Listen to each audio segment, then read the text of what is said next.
Because here at the Broskiedoodles podcast, we believe in a safe environment. That's why all my producers are trans. Welcome to the Broskiedoodles podcast. And with that, we welcome you. Your boy Kiko Cervantes in the casa in the building. I got my boy Adrian again, because he's got the motherfucking wise words. Because he got that motherfucking content. Because he got that motherfucking... All right. Father. We're going to get to it real quick, because I don't want to waste your time. You know, I'm not here to fucking subscribe here, share it to your mother. Can you come here and buy this fucking Manscaped? No. We go right to the fucking... But you should like and subscribe if you do have a second. Yeah, please do so. And when I do have a sponsor, please buy things from it, because otherwise I'm going nowhere. I'm going to be the only homeless with a podcast. And a dog. And a dog. God damn it. So I wanted to talk about... We've been watching some movies these days. I'm actually amazed at the fact that you have a lot of movies you haven't watched that are amazing. And you kind of realize that when you're a father, you just don't have time for shit. For shit. No, I feel like sometimes when I talk to you, you're like, bro, did you see this new documentary? Or bro, did you hear about what's happening over there? What are your thoughts on this? I'm like, dude, my thoughts are to keep my fucking 2 kids alive and keep my job. That's all that goes through my mind. I have 1 hour a day to do something for me, and it's usually working out or jerking off. I don't have time for shit, but it's good. It's good that I have that balance and that I could talk to you and you educate me on these things. I can give you the lowdown. It's okay. like I think a lot of times this podcast is perfect for that. Right. So maybe you are doing real things in life. Maybe you're not wasting your life like me. And you cannot be watching all these things and finding out everything. But I can. And I put it here in a more short, succinct. Yeah, just boom, boom, little bits and pieces. And today we're going to talk about movies. And hopefully you've seen most of these movies that we're going to talk about. I want to talk about my favorite movies, the best movies. And there might be some that I might be missing because I can't remember now. But we've chosen ones that we both have seen so that we can talk about them. And why we believe they're like all-time best. But before I get to the best movies, I need to get out what's the worst movie. He's got something on his chest. I got something on my chest. Besides the phlegm from the Omicron, I got some feelings because I'm disturbed, Adrian, here. And you should be too, because you recently watched it. You watched it here in my house. This new fucking movie, Don't Look Up, right? Yeah, don't look at it. Don't look at it. Fucking destroy it. It had the chance to be an amazing movie, and it was not. And the reason why I bring this one up, besides the fact that I want to shit on it, is because the director, Adam McKay, of Don't Look Up, and apparently writer, producer too, is also a guy that produced and wrote many other movies that I fucking love. Some of them being my favorites all time. Like The Other Guys? The Other Guys, well, comedy, Will Ferrell. Big Short? The Big Short, which is one of my top 10 movies about the 2008 financial crisis due to the real estate bubble. If you haven't watched that movie, it's fucking insane. We're going to talk about it. But I want to talk about Don't Look Up because to me it's insane that a director can make such great movies and then on this one completely fucked. And he also did Succession, which is a show on HBO that I watched 3 episodes and I'm like, I don't understand why people are watching this. It's really bad. But I don't want to get into that one because you haven't seen it. And I haven't really seen all of it. But Don't Look Up. What are your first reactions? Well, you saw me as I was watching it. My first reaction was like, damn, this movie has all the makings of being a great fucking movie. In the first 10 minutes, when Jennifer Lawrence realizes that there's a meteor coming to Earth that's going to destroy everything. And she gets Leonardo into it. He verifies everything. For those who haven't seen it, Leo is her professor, and she's getting her PhD. And so he verifies her findings. And what the news is that there's going to be an imminent asteroid that's going to come and hit the Earth, and life's going to go to shit, right? They played that up so well, and the drama that you felt in those few minutes were like, all right, this is going to be a serious movie that's talking about this, and I'm excited to see where this goes. And up to that point, I was all in on it. And then shit hit the fan once they got to, in my opinion, when they talked to Meryl Streep and presented their findings to Meryl Streep, who was the president in the movie. Why? Because as soon as they spoke to her, she didn't take them seriously, and wasn't acting presidential. So already this is a big drama, and she's already playing it off, trying to give it another spin to the movie that's like very comedic. And she just like kind of said, nah, you guys are just talking shit. I hear doomsday predictions all the time. Get the fuck out of my office. Like really downplaying in a way that's not realistic. Right. So the limitations of what is real in this movie, the boundaries weren't set, or they were immediately destroyed, and you don't really know where the movie's gonna go. And it does a very hard time in deciding what it's gonna be, because it seems like Leonardo DiCaprio and Jennifer Lawrence kept to their role of it being very serious throughout the movie, while everyone else was just right, like a satire, like a sketch almost. It was like a sketch. And you have Jonah Hill, he's supposed to be the chief of staff, working right under Meryl Streep, and he's just making jokes, like being extremely unprofessional to the point where it's like, this is not realistic at all. This is becoming an SNL skit. Yeah, exactly. Yeah, no, I totally agree with you. And if it was gonna be like just a very goofy, over the top movie, that's fine. But it didn't do that right either. Like, cause like, so what agents, I'm not gonna describe it. You had to have seen this movie if you're gonna hear this review at least. Otherwise, I mean, I can't really tell you the whole movie, but watch it and then come back to it. No, that's gonna be shit. But the movie starts out, like you mentioned, very serious, where like you are hooked into it quick because there's like an Eminem thing, and Jennifer Lawrence and Leonardo DiCaprio's character really play that out, where you're like, oh fuck, and it's actually very cool. It's almost like the beginning of other great movies. But you're right. As soon as they go to see Meryl Streep, like even before that, when they were taking a long ass time to see them, where they had to go the next day and keep waiting to actually talk to her, like until then I was like, okay, I buy that. Yeah, that still had me because that understandable. Yeah, that could happen. But once they spoke to the president, which they're impersonating Trump, right? Meryl Streep is just like over the top Trump who doesn't give a fuck about anything. Which we're gonna talk about like the political part of it, which also fucks it up. But Meryl Streep, she's not goofy enough to make it a satire. And then Jonah Hill, which is a great actor and I really like him, doesn't really seem to hit on the jokes. So like you said, he gets trapped in this middle point where it's not a satire, but it's not a real movie. And it ends up being neither, which is the worst, right? Because it has no direction. And right after you understand that Meryl Streep is all a goof, from there the movie just becomes a nightmare to watch, pretty much. Because everything is just really ridicule. But then Jennifer Lawrence and Leo, their characters stay real. Right, and there's so many like little spin-off stories within the movie that take it nowhere. Like they don't do anything for the movie. Like Jennifer Lawrence hooking up with Timothy McVeigh? No, the other one. Yeah, the skinny kid. Yeah, she gets with him for absolutely no reason, and DiCaprio gets with Cate Blanchett for no reason. Like it just starts dividing into different little stories just to like fill up screen time, I guess. Yeah. It seems like it didn't fill any purpose. There was no character development. It didn't lead to anything. So it just felt like the movie was all over the place. Yeah, and it didn't make you interested. It didn't grab you. Like it was the type of movie where halfway you're like, let me look at Instagram. Right. No, I just wanted to finish so that I can say, okay, whatever, I saw it. And I cannot talk about it and say that I saw it. But if it wasn't for us wanting to talk about it, I would have been like, I'm done watching this shit. Like halfway, right? I never understood my dad walking out of movie theaters, but I felt him in this one. I finally understood that feeling, like I'm not wasting my life time on this. And imagine how bad a movie has to be that halfway you're 100% sure it's not gonna go anywhere good. And it didn't. It got worse. All right. Well, we could continue on this forever. I'm gonna just touch on that one last thing about this movie so we can move on to others. The fact that they try to make it look like the Republicans are the fucking retards, and then the Democrats are the good people that believe in the asteroid, or like if they would have made fun of the whole system, that's funny, because that makes it look.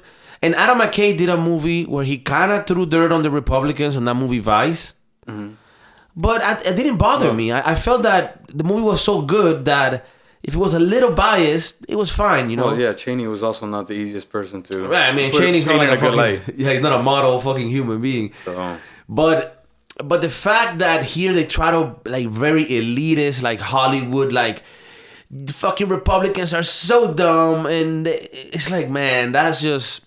Yeah, there was that scene that they were at the rally, and her and Jonah Hill were talking, and then they all like for some reason looked up and saw the comet coming down, and then they're like, "You lied to us!" What? Yeah, very stupid. Like they're like dumb. Everyone wearing their American hats and like all decked out in the flag. And like just for people will notice this. That is not funny. When they're pandering to one side, that's not funny. That's just weird on any side that you're in. Because if you're with them, it still feels corny. Well, considering the amount of money that they spent into doing this. How much was it that they spent? I read 70 million. I heard somewhere else 75 million. 75, so right. Around that area, yeah. 75 million. That's a ton and the of movie, money. I'm telling you, like, only people that like this movie are people that are impressed easily. This is a satire for dumb people. I'm sorry. Dude, and the announcements are everywhere. There's ads all over Madrid for this movie. Sure half of that money was marketing. All right, well, we gotta move on. The first movie I want to talk about, which parallels a little bit with Don't Look Up because it's the same director, is The Big Short, which you had not seen, and I told you, no, we're gonna watch this shit. You need to watch it. So before I fucking ramble, because I know the people that listen to this like, KIKO, you talk too much, motherfucker. You tell me, what are your first reactions on this one? I thought it was a great movie in explaining the seriousness of the situation and also educating the viewer who is not privy into everything that goes on in Wall Street or what happened at the time. It gives them a good like intro lesson because I think the director, Adam McKay, does a good job in breaking off like the Office style where the speaker's looking directly at the camera and saying, okay, this happened between this, and this, and this. And in case you didn't know, these terms mean this. So this is what's happening. And then they go back into the movie and then you go back into that reality. So that interplay there was good. And it is a good way of learning about what happened. And it's such a complicated topic. Right. I think it's so impressive that they're able to go into this concept that's really hard, right? Like the whole financial crisis. Again, the movie's The Big Short, and it has all kinds of people: Brad Pitt, Steve Carell, Ryan Gosling, Christian Bale. I mean, this is is an amazing cast, and the same director that did Don't Look Up. This is the thing that blows my mind. Did this movie, which is probably my top 5. I love this movie. I love this movie is serious. It talks about a serious topic. And he's able to be funny in an organic way that doesn't take from the seriousness of the movie. Even them breaking the fourth wall, right? Because sometimes they break the fourth wall and the characters talk to you and then they go back. Mm-hmm. And you never feel like that disconnected you from the drama of the film. And I don't know, I mean, that goes to the genius of Adam McKay on this movie. And when I can watch this movie 70 times and I'll be hooked to my TV the whole time because every scene grabs you. Every scene fucking... And it's such a complicated topic that I think you can keep watching it and learning more about the housing crisis and how they put, the SDOs and synthetic SDOs. They put mortgages in top of mortgages and they sell that and then banks sell it. I think it's insane. Any last thoughts on this one? Really well made movie, and I really don't see how this guy missed the ball on this one. When he was going for the same thing, he wanted to talk about climate change and how climate change, is catastrophic for the environment and whatnot. But it seems like, I don't know what led him to create this movie. If it was a lot of pressure from the people that he was working with to go this hard on this issue. On Don't Look Up, right? On Don't Look Up. That he maybe didn't have the same freedom he did when he created The Big Short. Yeah. It's interesting to ask him, like, why did you do this movie? Because... Again, he did other movies. We won't talk about this one because it's not on my top 10 just because it's a comedy. It's probably my top 30. The Other Guys, right? It's just an amazing comedy with Will Ferrell and Mark Wahlberg. But he does amazing movies. He did Step Brothers too. Come on. It's classics. That's a classic Will Ferrell movie. All right. So I wanted to talk about Gladiator and The Count of Monte Cristo. Damn, which one's better in your opinion? It's hard. I love both. Both are good. I gotta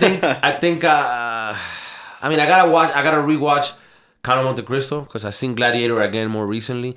I would say now Gladiator. 'Cause I just think that movie fucks with me. The music in it, everything. But Count of Monte Cristo is amazing. Which, fun fact, the son of the Count in that movie is young Henry Cavill. Yep. Looking fucking scrumptious as always. Well, I think that was one of the roles that like started getting him up there on the ladder. And now he's a fucking Witcher. Nah, but he's a fucking G. And the reason why I want to talk about both movies is because they both have a similar Motif. Yeah, motif. Like it's a very archetypical story. Like it's not like something very new and fresh, and it's a man that gets betrayed. His woman and son are taken away, and then he has to revenge. Right? Obviously, they both have different settings, themes. One is more like in the days of the pirates, and then the Gladiator is more the Roman times. But they're very the same story and very well fucking made. Like you look at Gladiator. It's a box office movie with a lot of investment, commercial, but doesn't steer off from being a fucking great piece of film. The feeling, the acting. Everything that went into it. And I think, well, I'm not sure if it's historically correct for everything that went into the movie, but it does do a good job in putting you in that timeline and that era and seeing everything that took place there. And yeah, man, it's a very dramatic movie. Joaquin Phoenix kills it. Probably one of the best movies, along with Signs, which we'll talk about too. But he went crazy after, right? Like these recent times, he's a little weird. Well, as far as like his social and political views. Political views, but I mean, he can still act. I mean, he did the Joker. Which was amazing. You wouldn't understand. But Gladiator, he's fucking evil, and when he's evil and pathetic and like a fucking asshole. Dude. Yeah, but you hated him in that movie. You hated him, yes. Like the power that movie has for you to feel the little piece of shit he is, and also how pathetic he is. Right. Like combined, where he's evil but pathetic and a chip on his shoulder. And he's able to admit that, like through his dialogue and through his mannerisms and his facial expressions, he just becomes a fucking little person that you want to see dead in that movie. And Maximus, right? Russell Crowe, his character is so like, not only I'm an alpha male and I'm a big dog, but you're like, oh, he's a good person, because he doesn't kill, and this happens in the Count of Monte Cristo too. They spare the life of the person. You're right, of the pirate. And in the case of Gladiator, of one of the fighters, he spares his life. When he's like, are you entertained? Yeah, and they're all telling him to kill him. He's like, nah, I'm not doing this. I ain't doing this, yeah. No, fucking amazing. The Count of Monte Cristo is a very old book. So, it's a story that comes from back in the day. It's a guy from The Passion of the Christ, right? We have Guy Pearce. I can't remember the girl's name, but she's beautiful. Is that Liv Tyler? Nah. I don't remember. You would have to look that up. Yeah, but I think that movie. Oh no, it was Gladiator. The black guy's the one from Blood Diamond. True. Yeah, the one. And then the Enya music at the end. It's just. And you're like, oh my God. If you don't cry in that movie, you got no feelings. And the Count of Monte Cristo, I don't know, on the Gladiator, when Joaquin Phoenix, I think, is killing his dad, and he's telling him, crying like, I'm not enough for you. He never loved me. Yeah, he never loved me. He does a little speech, and he's like, oh my God. You can feel, you kind of have a little sympathy for, like a very small one, where he's like, I'm killing you and I'm evil and I'm pathetic, but he's like, I'm your son. Why can't you fucking love me? While he's killing him. Yeah, that was right before his dad told him, like, my failures as a father. Yeah, which is a little trying too, right? He's like, yeah, your failures as a son are my failures as a father. And he's just saying like, it's fine. A normal conversation. Yeah, we're having a good time. and he's literally trashing the son like, the fact that you're a piece of shit is really because I'm a piece of shit. Okay, but I'm still a piece of shit. Oh no, you are. Yeah, you are a piece of shit. And I wish Maximus was my son. Damn. I mean, you gotta feel a little for him. And how do I put it this way? He's taking over. Yeah. Yeah, I I don't. don't know. And then he also had like this weird relationship with his sister, where You wanna fuck her? I never got understood if he fucked her or not. He wanted to. He wanted to, And she wanted to sleep with Maximus. right? Which made him even more Angry, right? angry at Maximus. And 'Cause then he had the little everything. boy, whose son is he?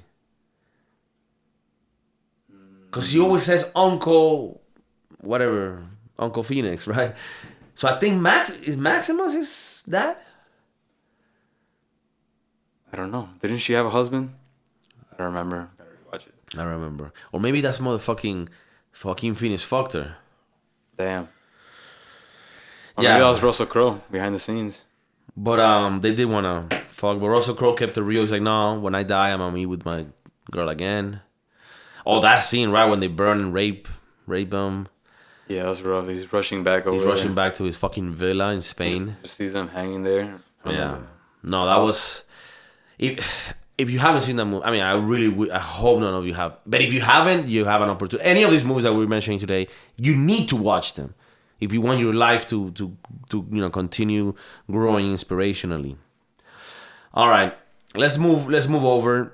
Count of Monte Cristo, Gladiator, amazing archetypical revenge movies with great acting, great actors, great script, and really good production where you feel you're in those times in both movies. You feel like in Gladiator you're in Roman times, and in the other one like you're a fucking pirate of the Caribbean. Bro, and you leave after watching those movies, you feel like a fucking man. Yeah, you feel like a man. God damn it! I felt the same feeling. I bought a sword after that. With those two and 300. After 300. that, dude, that shit took me up to another level of like T. Yeah, if you need to get the testosterones up, Watch those watch one movies. of these movies. Yeah, and if you're a woman, that's okay too. You become stronger because women are weaker.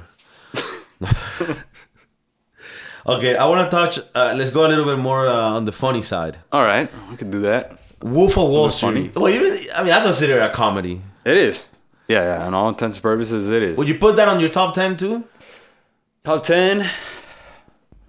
Towards the end of it, maybe. Okay, or top 20 for sure. Top 20 for sure. That movie, it also did. I think that's Scorsese. I'll check. Look it up. No, I really don't think so. Scorsese's always done these like fucking dark gangster movies. So I don't think it was him. I'd be impressed if it was. It is. It is? It is Scorsese. Yeah. Damn, him and Leo have this thing. Bro. Yeah. They have a connection. I love fucking that. That movie is amazing. I'm always hooked to the movie. I'm always like, you start watching the movie, every scene gets you. The way that every scene is started, like when Leo is talking to the person, right, the first time in the very shitty firm. For the penny stocks? Yeah, for the penny and stocks. He's like pretending he's fucking the person on the It's phone. like, let me tell you about this great opportunity that I've seen here. No, because and everybody's like listening in. Like those scenes, amazing. The classic scene in the top of the restaurant in New York with Matthew McConaughey. How many Jerichos a day? 2? Well, you got all those numbers, The like, rookie numbers. Rookie numbers. Like, there's so many lines. There's so many fucking scenes. Jonah Hill is amazing. Him jerking off at the top of the stairs too. I forgot. I think it was to Margot Robbie. Jonah Hill. Yeah. Which, by the way, man, and I think she even said that she felt a little... Louis C.K. Louis C.K. She felt a little, abused. Margot Robbie, right? I mean, I gotta keep it respectful. I got couples. What couples? I got a couple. I got a couple as a person, not a couple of bitches out there. I'm saying He is a couple. I'm a couple. But Margot Robbie, man, she's just. Do you think she's the hottest girl in Hollywood right now? Yeah. I think she blows away. Scarlett Johansson's up there.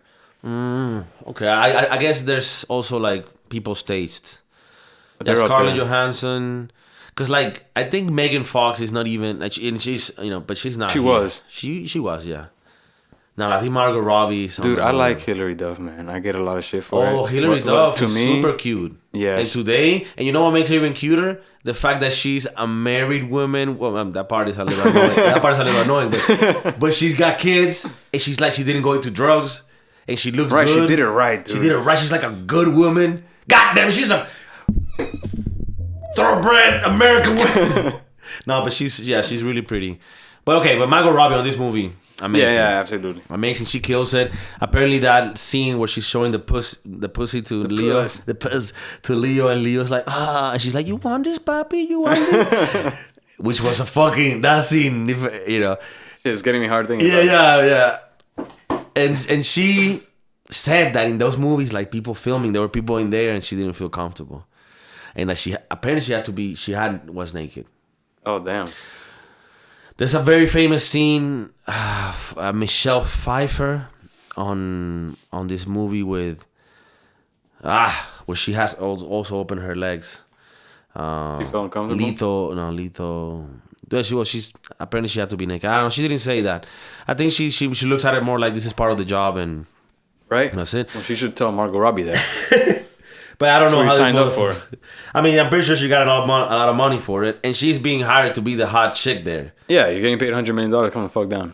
Yeah. You got everybody else in Hollywood with the fappening that they got exposed for free. The fappening?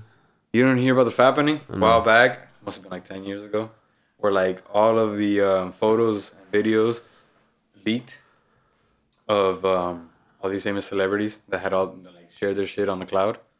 So you get pictures of like Kate Upton and Jennifer Lawrence, Mila Kunis, Hilary Duff, all of them. Yeah.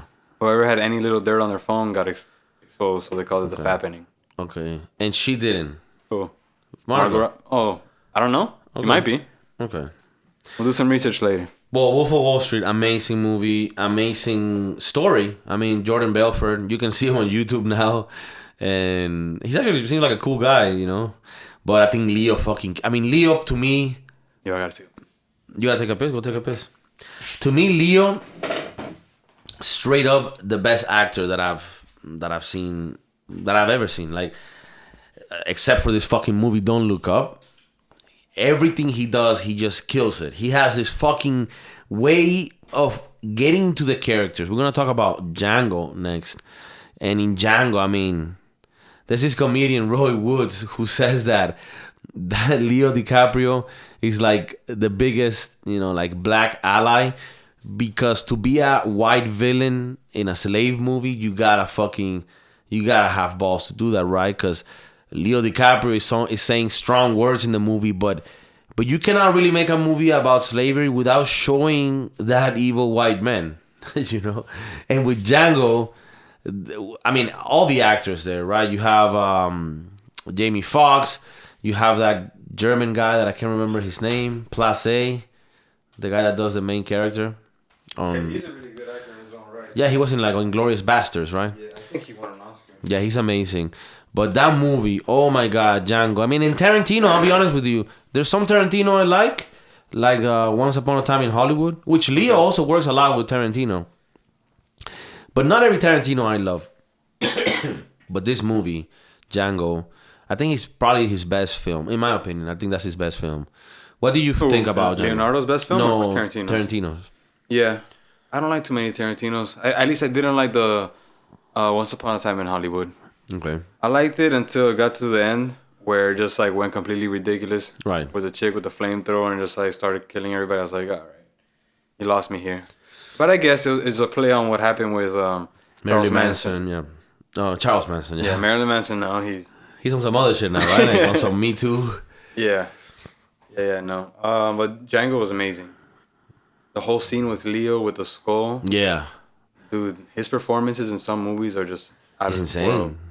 Like when he gets very like in Wolf of Wallstreet, where he's like, I'm not leaving. I'm not fucking leaving. Man, it's insane. He gets into the characters. Man, he's so good. What was the one that he should have won an Oscar for was The Aviator. The Aviator. Oh my God, I have that one here. He's like, I think he's the best actor that has done it. I mean, you have the Matthew McConaughey's below. You have Christian Bale's up there for me. Christian Bale. You have what's this guy's name? Johnny Depp. Johnny Depp is up there. Russell Crowe. I mean, but I think Leo just consistently killing it. He should have gotten. He got an Oscar for The Revenant, and I like The Revenant, but that's not his best film. Right. He should have gotten. fucking Catch Me If You Can. I think you haven't seen that recently. No, not recently. But That was a while back that's with an Tom amazing movie. That's an He was really young with Tom Hanks. That's an amazing movie.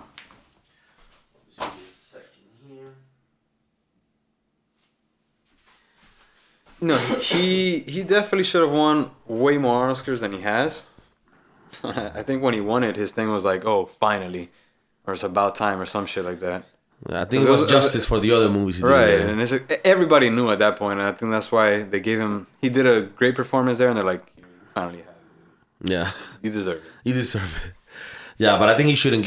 Leo, if you listen to this podcast, don't give a fuck about these Oscars, bro. You're the one. You know what I mean? You're the one.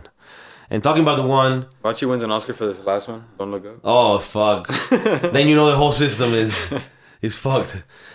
Well, I love Leo so much that I'm willing to let this movie pass because I understand he has to look good, but dog, no more fucking flops.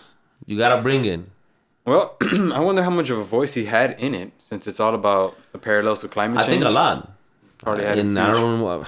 I mean, yeah, I don't know how he did it. But lastly, before we leave, talking about the one, I wanted to talk about the Matrix, the first one. You seen that one recently?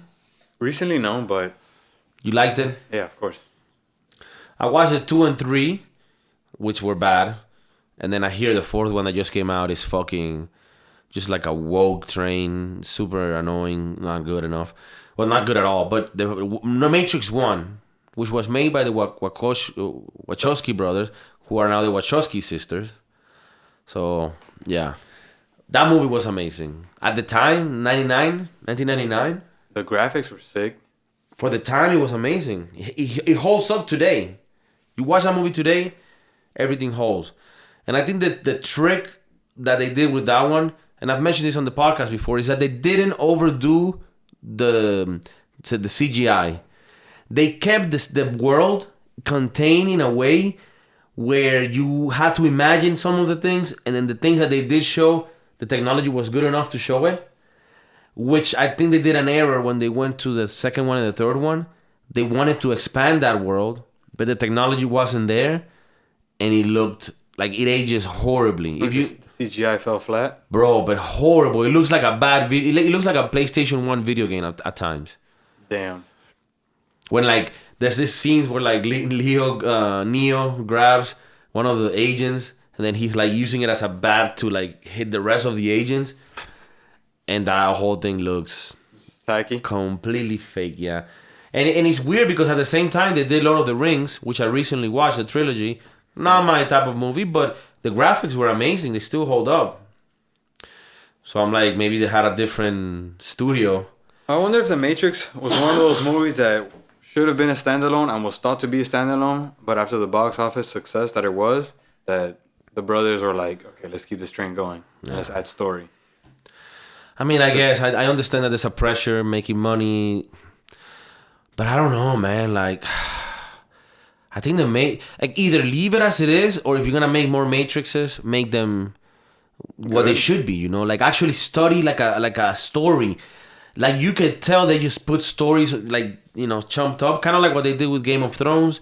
I watched the last season. I understand it doesn't matter if I only watched the last season, but everybody tells me that last season they just botched it up and like put out something to like end it. Right. The ending for Game of Thrones wasn't bad. The thing is that they rushed it so much, and in comparison to how they would expand stories and character development throughout the first like 6-7 seasons, that like when they rushed everything right in for one season to finish it up, it's just like, okay, you're going from here to here to here to here to here to here, everything's over, wrap it up, let's go to the next movie. Right. Which by doing that you fucked it up. Like it wasn't consistent to the speed of the rest of the seasons. Right. All of a sudden it felt rushed to the viewer, and then that's why everyone's like, what the fuck? Right. I would have preferred seeing another 3-4 seasons of this same drawn out way where you're doing the character development, you see the characters going crazy, and you start understanding why things are leading in that direction, as opposed to just throwing it on your face and saying this is the ending. Right. And the whole, I guess, controversy behind that was that the directors wanted to go do the new Star Wars movies that they got hired to do. I see. So they were wrapping up the project as fast as possible. Like, I already spent years on this. We're done.